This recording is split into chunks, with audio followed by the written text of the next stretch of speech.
Владата нема да се откаже од изградба на дата центри и ќе го фати чекорот со кој се движи современото човештво, наместо да тоне во политичко мочуриште. Премиерот Христијан Мицкоски цврсто стои на ставот за изградба на национален дата центар. Најави дека центарот ќе се гради со помош на грант и ефтин заем од Европската унија, согласно реформската агенда. Тој ги отфрла обвинувањето од опозицијата околу потрошувачката на електрична енергија и системите за ладење, како чиста политизација и застарено познавање на работите.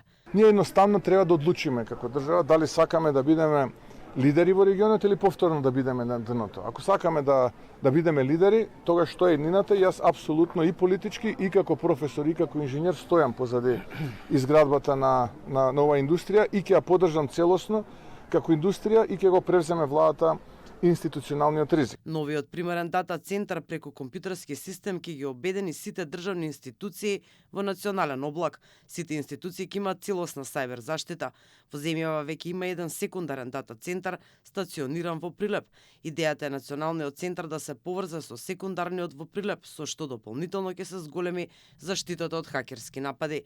Мицкоски направи паралела со земјите од Арапскиот залив, кои што од рибарски места станаа светски велесили благодарение на храбри визии.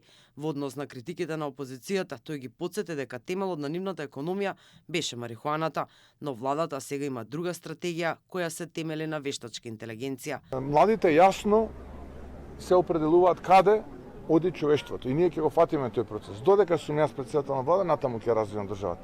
Кога ќе дојде друга опција, тие имаат марихуана економија, нивната економија се темелеше на марихуана, на еден ресторан во Југоисточна Македонија каде што се исплаќаше арачот кој што макотрпно го заработуваа граѓаните. Ние како влада во оваа насока со вештачка интелигенција ќе развиваме нашата економија и додадената вредност во нашата економија. Инаку политичката сцена за оваа тема се разгоре откако Советот на Пехчево донесе одлука против изградбата на приватен дата центар во нивниот регион поради загриженост за животната средина и потрошувачката на ресурси.